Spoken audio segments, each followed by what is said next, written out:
Sudah ada di puncak popularitas, malah mau numpang popularitas di Islam. Kan dengan cara jadi mualaf. Kan justru itu gak masuk akal. Pemikiran itu yang gak masuk akal.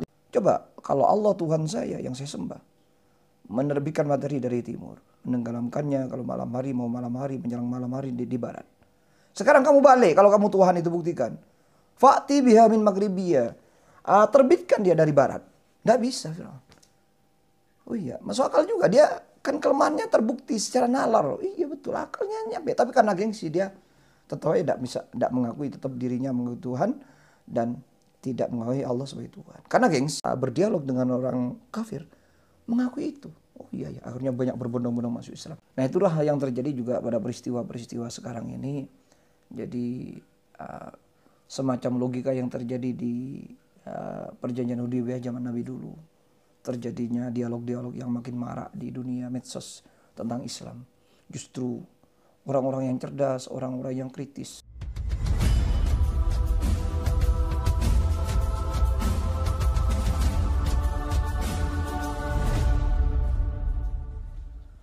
Bismillahirrahmanirrahim. Assalamualaikum warahmatullahi wabarakatuh. Alhamdulillahirabbil alamin. Allahumma shalli ala sayyidina Muhammadin al-fatih lima ulik wal khatimi lima sabaq nasiril haqqi bil haqqi wal hadi ila siratikal mustaqim wa ala alihi haqqa qadrihi wa miqdarin azim. Para sahabat-sahabatku, saudaraku semuanya dimanapun berada dan siapapun itu, semoga kita semua dianugerahi oleh Allah dengan kesehatan dan sekaligus kebahagiaan. Amin ya rabbal alamin. Saya secara pribadi juga bersyukur pada Allah Subhanahu wa taala karena saat ini, detik ini saya masih dianugerahi waktu oleh Allah Subhanahu wa taala sehingga saya punya kesempatan untuk membuat konten di channel saya di Rumah Kesubuhan Khalifah. Oke sahabat-sahabatku, sekarang ini saya membuat video biasa, rekaman biasa. Saya jadikan konten, tidak seperti sebelumnya yang saya niatkan ya, yakni untuk live streaming, karena di situ banyak gangguan ya, banyak kekurangan, terutama tentang sinyal ya. Selalu terganggu tentang sinyal. Dan masih seperti yang sebelumnya, masalah tempat ini anggap studio dapur ya, karena tidak punya studio khusus. Maklum memang bukan YouTuber profesionalnya, bukan YouTuber. Cuma ya kalau pas ada manfaat aja, pas kebetulan memang punya channel YouTube yang alhamdulillah sudah lama, walaupun secara tidak istiqomah untuk ngisi kontennya. Tapi alhamdulillah sampai sekarang ini masih eksis. Dan saya berharap untuk kelanjutannya semoga di channel ini secara pribadi saya bisa menebarkan manfaat yang baik untuk sahabat-sahabat semuanya, terutama di persoalan atau urusan kesehatan, masalah kesehatan yang menjadi segmen utama di Rumah Kesembuhan Khalifah ini. Oke sahabat-sahabatku, jadi sekarang ini konten biasa, bukan live streaming ya, dan masih di studio dapur ya. Karena memang posisi di sini ya saya lebih tenang, masih serba terbatas. Kalau rumah tempat masih kecil, jadi berdekatan dengan keluarga yang sedang istirahat. Di depan juga gitu, takut mengganggu tetangga karena memang posisinya sedang malam. Bisanya saya sedang malam dan di pelosok ya. Karena kalau di pelosok itu sepi kalau sudah malam, kalau ada suara sedikit pun gampang kedengaran. Jadi takut mengganggu keluarga. Masih kondisi yang serba terbatas baik waktu maupun tempat. Tapi sambung doanya sahabat-sahabatku semuanya, semoga untuk kelanjutannya semakin ke depan saya semakin baik untuk menebarkan manfaat di konten saya ini, baik dari sisi tempat maupun dari sisi isi ya, materi ataupun waktu. Intinya semoga ke depan saya semakin lebih baik lagi, lebih mudah lagi untuk menebarkan manfaat melalui medsos channel Rumah Kesembuhan Khalifah ini. Oke sahabat-sahabatku, kemarin malam saya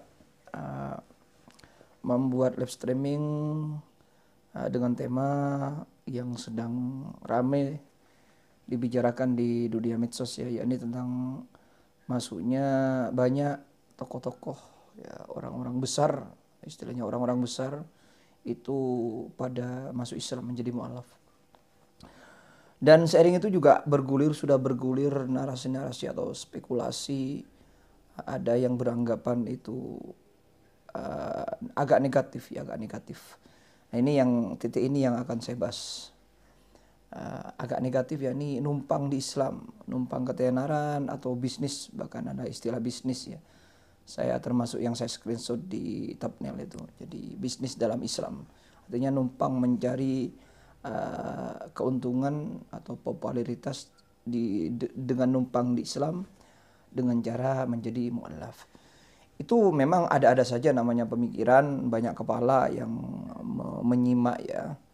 Menyimak tentunya banyak pemikiran, banyak narasi, banyak spekulasi yang beredar. Baik itu yang positif maupun yang negatif.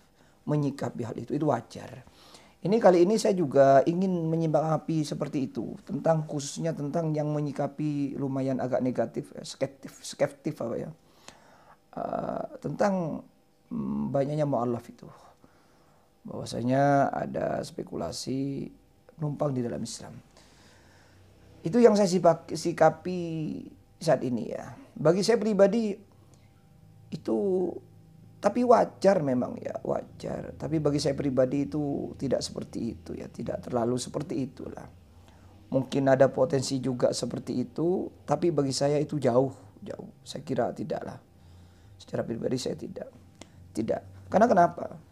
Lihat dari prosesnya saja, mereka itu tidak ikut-ikutan, tapi melalui perjalanan, terutama perjalanan ilmiah, perjalanan logika.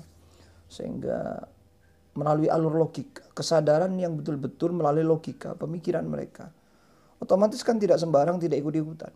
Kemudian yang kenapa? Dan lebih dipercaya alur logika, betul-betul kesadaran karena pemikiran, karena masuk akal lah bagi mereka. Itu karena orangnya itu tidak sembarangan. Orang-orang yang menjadi mu'alaf itu yang dibahas terutama di medsos kan orang-orang besar. Terutama YouTuber besar ya. Kayak semisalnya juga Deddy Corbuzier, itu kan YouTuber terkenal. Kemudian Richard Lee yang tadi malam saya bahas di live itu ya, live streaming itu, Dr. Richard Lee itu ya.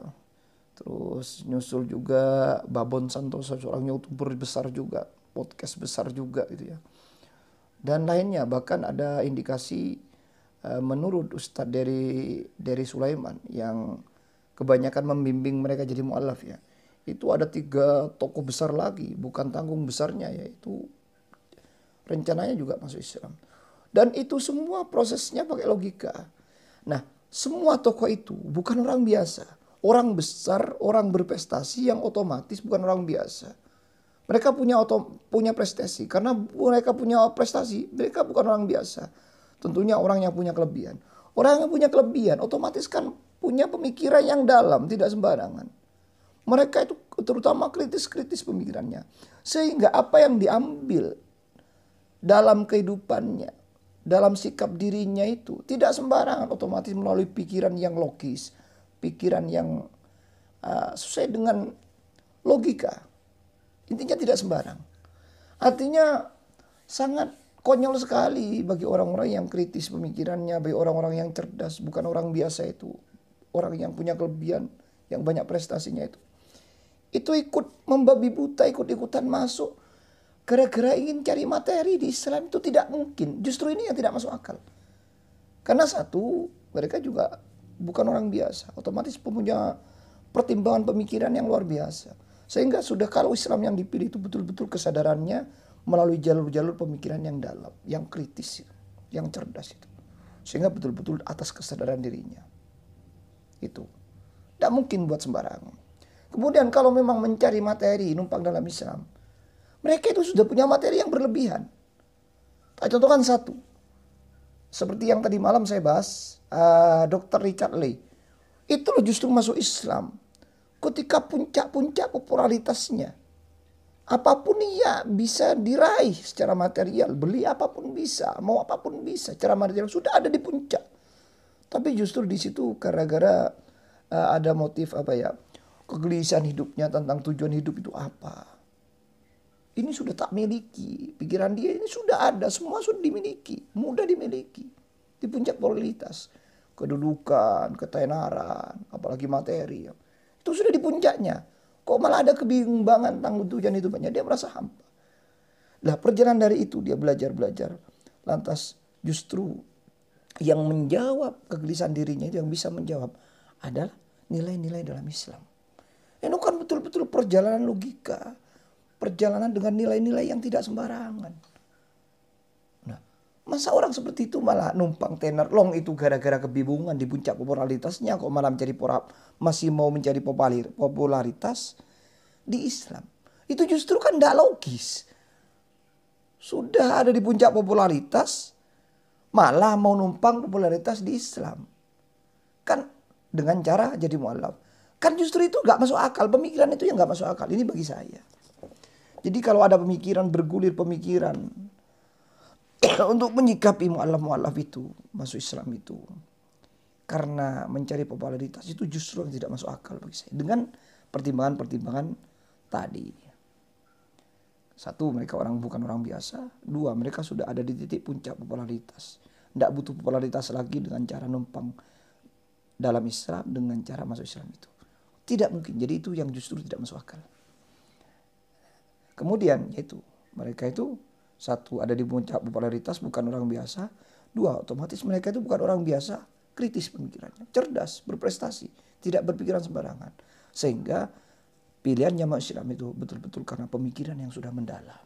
Betul-betul dengan kesadaran dirinya melalui perjalanan logika tadi. Pemikiran yang tidak biasa tadi. Nah itu ya. Dan ini juga ada keterkaitannya, tadi malam saya singgung ya. Saya selalu ingat tentang logika. Ya, nilai logika langit, logika nubuah lah. Yang terjadi di perjanjian Hudaybiyah. Jadi Islam, termasuk Islam itu besar, marak.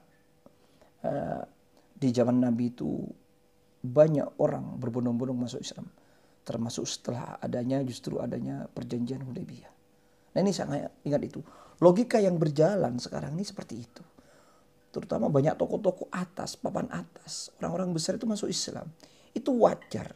Karena sebelumnya sudah terjadi. Terjadi dengan adanya peristiwa perjanjian Hudaybiyah itu. Bagaimana peristiwanya? Tadi malam yang tak singgung, tapi agak gangguan tentang sinyal ya. Kalau direkam biasa kan tidak. Begini. Dulu di perjanjian Hudaybiyah kan peristiwanya begini. Rasulullah setelah 6 hijriah ya, kan ada di Madinah ya. Hijrah ke Madinah kan, ini 6 hijrah, terjadi 6 hijrah. Jadi tinggal di Madinah dengan umat muslim di Madinah itu ya. Sahabat Ansar ya di Madinah karena hijrah, berarti 6 hijrah ke Madinah. Karena sudah di Madinah maka di tahun 6 hijrah itu ingin menunaikan ibadah haji, otomatis ke Mekah. Rombongan ke Mekah yang dipimpin oleh Rasulullah langsung, kok tiba-tiba di Mekah itu tidak boleh masuk rombongan Islam dan Rasulullah itu sama kafir Quraisy yang ada di Mekah ya. Kemudian setelah negosiasi, karena sudah niat menunaikan ibadah haji dan sudah nyampe di Mekah, nggak boleh masuk. Di situ ada negosiasi, terjadilah kemudian kesepakatan di dalam sebuah perjanjian yang disebut perjanjian Hudaybiyah. Termasuk salah satu poin perjanjian Hudaybiyah itu yang dianggap tidak adil waktu itu. Tidak adil, sehingga banyak orang muslim lainnya, para sahabat itu tidak setuju. Tidak masuk akal, tidak adil. Itu berdasarkan satu pihak ya. Dan merugikan Islam secara logika para sahabat, secara logika umum waktu itu. Termasuk para sahabat-sahabat itu tidak terima karena merugikan Islam. Isinya satu poin isi perjanjian itu. Apa isinya? Orang Quraisy itu mengajukan poin, memasukkan poin perjanjian itu. Termasuk ini poin ini. Kalau ada orang Mekah masuk Islam ikut Rasulullah ke Madinah, maka wajib harus dikembalikan. Tapi kalau ada orang Quraisy, ada orang Muslim Madinah yang memeluk agama ajaran Quraisy, kafir Quraisy ke Mekah, itu tidak apa-apa, dibiarkan. Ini kan tidak adil, satu pihak kan, menguntungkan satu pihak, merugikan orang umat muslim. Ya secara logika umum waktu itu ya merugikan. Tapi tidak, karena Rasulullah itu semua apa yang dilakukan Rasulullah atas bimbingan Allah langsung, dikawal oleh Allah langsung ya. Maka Rasulullah ya menyetujui. Tapi dengan syarat, karena dibimbing Allah, muncul ide Rasulullah. Atas bimbingan Rasulullah tentunya, Allah langsung tentunya. Makanya tak bahasakan logika wahyu, logika langit, logika nubuah. Yang tidak tidak terpikirkan oleh logika biasa. Kalau logika biasa waktu itu kan merugikan. Tapi tidak bagi logika nubuah yang dibimbing oleh Allah langsung. Disetujui oleh Rasulullah. Berarti kan tidak merugikan. Menurut logika nubuah. Logika wahyu kan. Iya sudah disetujui. Tapi dengan syarat. Syaratnya Rasulullah ngasih syarat. Satu. Rasulullah mengajukan poin juga. Biarkan poinnya yang diajukan Rasulullah. Syaratnya yang diajukan Rasulullah. Tidak apa-apa disetujui. Tapi minta satu persyaratan. Satu poin Rasulullah yang dimasukkan. Apa?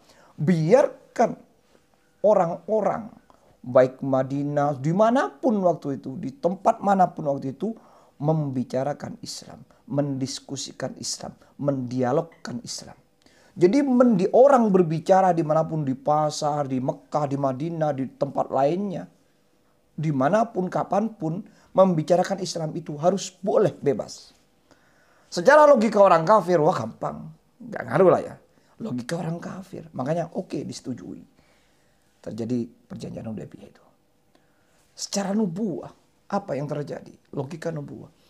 Karena sudah dibebaskan berbicara di mana-mana tentang Islam, maka di situ justru jadi bumerang bagi orang-orang kafir Quraisy.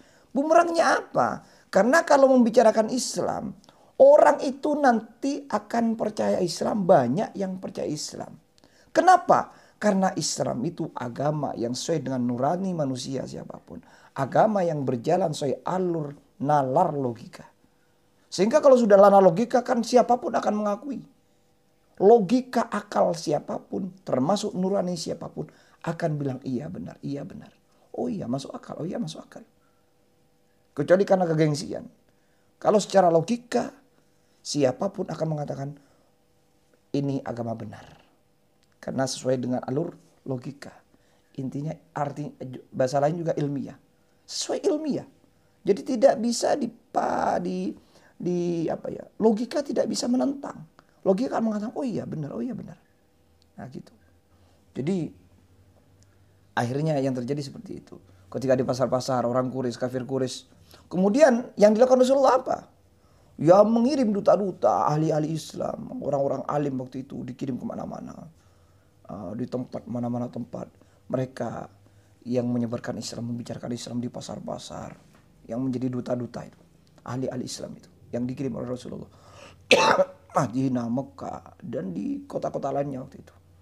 Mereka suruh berbicara Islam, menyebarkan Islam, kan bebas berbicara Islam, mendakwakan kan bebas. Di situ mereka berbicara Islam yang sesuai dengan alur logika tadi.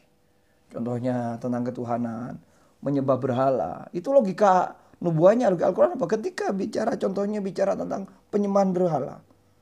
Ya kan alur-logika begini. Kamu kok menyembah berhala? Lalu berhala itu tidak memberi kamu mudarat atau manfaat. Bahkan di Al-Quran itu dijelaskan logika Al-Quran itu. Lalu berhala itu dia tidak bisa menciptakan. Kalau berhala itu memang Tuhan. Buktikan dia. Apakah dia ikut sumbangsi menciptakan alam semesta ini. Sedikit aja, sekecil apapun. Suruh buat seekor lalat aja suruh buat. Tidak bisa. Jangan buat seekor lalat di logikanya Al-Quran, bahasa Al-Quran itu ya. Andai lalat itu lalat itu terbang di berhala itu yang disembah, yang dianggap Tuhan itu. Dan mengambil sesuatu dari berhala itu, makan atau apa lalu lari. Berhala itu loh tidak mungkin bisa mengejar lalat itu. Lalu ada kalimat dha'afat thalibu wal matlub. Jadi yang disembah, yang dimintai permohonan Tuhannya itu dha'ufah, lemah. Dha'afat thalibu wal matlub. Yang meminta ke berhala itu umatnya yang menyembah berhala itu lemah. Al-matlub yang diminta, yang dianggap Tuhan berhala itu juga dha'ufah. Dha'ufat talib wal matlub. Semua itu sama-sama lemah. Jadi itu ada di dalam kebatilan, halusinasi. Jadi menyembah Tuhan yang dianggap halusinasinya belaka. Tidak nyata. Dia bukan Tuhan. Berhala itu bukan Tuhan. Kan akal siapa yang tidak akan mengakui? Iya benar ya. Ada lalat umumnya. Lalat itu makan sesuatu di berhala itu, ngambil sesuatu lalu lari. Lah berhala itu loh. Tidak bisa ngejar. Kalau sudah suruh ciptakan lalat tidak mungkin sudah. Tambah nggak mungkin. Jangankan tidak usah menciptakan. Lalat aja selemahnya hewan. Lemah-lemahnya hewan, lemah kan kecil, lemah kan. Menclok, hinggap di berhala itu lalu makan. Entah nyedot ada air atau apa gitu ya. Ngambil sesuatunya bagian dari berhala itu. Lalu lari. Berhala itu tidak bisa membelani dirinya. Ngejar lalat itu. Iya benar. Kan masuk akal. Itulah disebut agama logis. Agama sesuai dengan alun nalar. Rasional. Rasional. Iya. Siapa yang tidak akan mengakui? Manusia siapa yang tidak akan mengakui hal ini? Contoh satu. Bahwasanya Islam itu berbicara. Ajaran Islam, nilai-nilai Islam itu sesuai dengan rasionalitas. Sesuai dengan logika. Sehingga siapapun yang punya akal akan mengakui kebenarannya. Contoh satu kecil ini. Bahasa wahyu. Pembuktian bahwasanya Islam itu sesuai dengan nalar. Jadi tidak bisa. Kalau kesaktian Nabi Muhammad, Nabi Musa di depan Fir'aun sakti sudah, malah dianggap sihir malah. Kalau alasannya Islam tuh sakti begini, nabinya bisa mengeluarkan, Nabi Soleh bisa mengeluarkan unta dari batu. Pakai alasan yang mistik-mistik, yang sakti-sakti. Itu bisa dibantah. Di zaman Nabi Musa sering dibantah kalau cuma kesaktian itu. Nabi Ibrahim juga dibantah. Masalah kesaktian. Tapi dengan nalar siapapun akan mengakui. Kecuali gengsi. Kayak Fir'aun kan gengsi. Ketika Fir'aun sama Nabi Musa itu dibuktikan dengan sampai 9 keajaiban. Keajaiban lah, kesaktian. Itu Fir'aun masih bisa dibantah dengan nalarnya. Masih bisa dibantah. Saya bisa. Dia pakai penyihir. Bisa diimbangi dengan sihir. Tapi kalau secara ilmiah tidak bisa. Oh iya. Kecuali gengsi. Fir'aun karena gengsi. Sama dengan zaman Nabi Ibrahim, Raja Namrud yang ketika Nabi Ibrahim, siapa Allah itu? Allah itu yang menghidupkan dan mematikan. Kemudian Nabi Ibrahim Nabi Musa Nabi Ibrahim seingat saya ya. Oh Nabi Musa ya. Nabi Musa ke Fir'aun. Allah itu yang menghidupkan dan mematikan. Apa jawabannya Fir'aun? Saya bisa menghidupkan dan bisa mematikan juga. Dia ngaku Tuhan. Kalau saya juga bisa. Saya sebagai Tuhan bisa mematikan dan menghidupkan. Mematikan artinya membunuh. Kemudian menghidupkan artinya membiarkan. Itu dalam perasaannya dia itu yang dimaksud bisa menghidupkan, mematikan. Kan saja ini kalau diurus itu kan, kalau mau mematikan ya kalau menang masih kejar, masih perang ya, masih berkelahi kan Fir'aun kan kalau mau membunuh orang. Kalau menghidupkan dibiarkan gitu kan. Kayak bayi dibunuh, yang tidak dibunuh berarti hidup gitu maksudnya. Wah itu malah nalar logika. Tapi ini bukan ini titiknya. Ada lagi.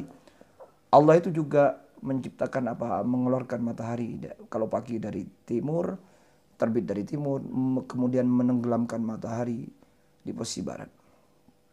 Akhirnya apa? Tidak kalah pikir Nabi Musa. Kalau kamu bisa, fa'ti biha min maghribiha. Kalau kamu bisa, yang ini. Coba kalau Allah Tuhan saya yang saya sembah, menerbitkan matahari dari timur, menenggelamkannya kalau malam hari, mau malam hari, menjelang malam hari di barat. Sekarang kamu balik, kalau kamu Tuhan itu buktikan. Fa'ti biha min maghribiya. Terbitkan dia dari barat.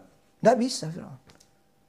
Oh iya, masuk akal juga. Dia kan kelemahannya terbukti secara nalar. Iya betul, akalnya nyampe. Tapi karena gengsi dia tetap tidak bisa, tidak mengakui tetap dirinya mengakui Tuhan dan tidak mengakui Allah sebagai Tuhan. Karena gengsi. Tapi akalnya kan sudah mengakui. Makanya ketika mati Fir'aun itu ketika sudah nazak di lautan tenggelam kan mengakui. Karena di awal secara logika sudah mengakui. Tapi karena gengsi. Tapi kembali lagi Islam itu agama ilmiah. Agama yang sesuai dengan nilai rasionalitas. Nilai logika, akal. Sehingga siapapun akan menerima. Nah, itulah yang terjadi. Ketika perjanjian Hudaybiyah itu Islam didialogkan, didiskusikan di pasar-pasar, di tempat-tempat umum, tempat jagongan-jagongan antara duta-duta ahli Islam itu tadi atau orang-orang alim Islam itu tadi berdialog dengan orang kafir, mengakui itu. Oh iya ya, akhirnya banyak berbondong-bondong masuk Islam. Nah itulah yang terjadi juga pada peristiwa-peristiwa sekarang ini. Jadi semacam logika yang terjadi di perjanjian Hudaybiyah zaman Nabi dulu. Terjadinya dialog-dialog yang makin marak di dunia medsos tentang Islam. Justru orang-orang yang cerdas, orang-orang yang kritis, tokoh-tokoh YouTuber itu ya, yang justru mengundang tokoh-tokoh Islam itu justru timbul kesadaran tentang Islam. Nah itu. Jadi ini wajar. Ini wajar. Semakin cerdas manusianya, semakin cerdas, semakin main dengan akalnya, maka dia akan semakin mudah menerima Islam. Karena Islam itu sangat sesuai dengan nilai-nilai ilmu, nilai-nilai akal rasionalitas. Itu yang terjadi tokoh-tokoh. Karena tokoh-tokoh itu bukan orang biasa, mereka orang yang kritis yang bermain dengan rasionalitas yang ilmiah, data-data, dan Islam sesuai dengan itu. Sehingga wajar kalau mereka banyak yang masuk Islam. Ya normal saja. Wajar sehingga. Jadi demikian sahabat-sahabatku, ini mutamati aja ya. Agak ada gangguan sedikit tapi tidak apa-apa ya. Yang penting bukan sinyal, ini masalah kehabisan tempat penyimpanan. Terlalu banyak videonya, sudah tak hapusin sehingga secara otomatis mati rekamannya dengan sendirinya. Oke demikian, itu jadi wajar saja ya. Wajar jadi malah yang ada pemikiran banyaknya mu'alaf, terutama orang-orang besar masuk Islam itu bukan karena numpang tenar, numpang popularitas ya. Justru anggapan seperti ini yang tidak masuk akal dengan alasan-alasan yang telah saya jelaskan tadi ya. Demikian sahabat-sahabatku, jadi ini saya cuma ingin menyampaikan inti-intinya bahwa kejadian ini memang sudah terjadi sejak dulu, terutama pada masa-masa perjanjian Hudaybiyah. Jadi ini karena sesuai dengan jalur logika saja, jalur nilai alur akal rasionalitas. Wajar mereka itu masuk Islam dan ini sudah mulai banyak ya. Selanjutnya ini mulai makin banyak lagi ya. Ya terserah nanti umpamanya ada orang yang sengaja memang, kecuali memang orang yang bukan orang besar. Tapi saya tidak mau mikir itu. Toh walaupun potensi numpang tenar, tapi saya tidak berpikiran seperti itu. Nanti umpamanya memang ada karena memang potensi ya, nanti dengan sendirinya akan kena dampaknya. Tapi ya umpamanya ada, semoga justru dapat hidayah. Karena sekali lagi Islam itu sesuai dengan logika, rasionalitas yang bisa diakui siapapun selama itu punya akal logika dan tidak gengsi. Oke sahabat-sahabatku, demikian. Semoga ini bermanfaat, menjadi ilmu yang bermanfaat, menambah nilai kebaikan bagi kita semua. Amin ya rabbal alamin. Subhanallah wa bihamdihi adada khalqihi wa ridha nafsihi wa zinata arsyhi wa midada kalimatihi. Allahumma shalli ala sayyidina Muhammad wa ala alihi wa sahbihi ajma'in. Kalau ada salahnya mohon dibenarkan ya. Karena memang saya itu kalau ngisi konten seperti ini secara otomatis spontan. Kalau banyak pikiran biasanya nggak jadi ngisi. Persiapan, lihat apa itu, sampai hilang ide itu. Saya sering terjadi seperti itu. Terutama mungkin nanti ada hal poin yang butuh kitab ini, masih nyari kitab. Itu justru malah jadi malas, capek, lelah, akhirnya malas. Atau idenya sampai lupa. Makanya kalau saya ada ide, entah ide itu dari melihat alam atau peristiwa-peristiwa di medsos, itu lebih baik saya langsung saya rekam. Gitu. Jadi tanpa persiapan kecuali ilmu yang sudah saya miliki, sehingga namanya manusia ada salah ya lupa, itu biasa. Makanya mohon maaf kalau ada kesalahan, mungkin baca ayat salah, itu mohon dibenarkan ya. Atau ada yang lupa mohon diingatkan, kalau ada yang kurang mohon dilengkapi. Demikian. Allahumma shalli ala sayyidina Muhammad wa ala alihi wasallam. Jangan lupa bahagia, jangan lupa muji Allah Subhanahu wa taala. Wassalamualaikum warahmatullahi wabarakatuh.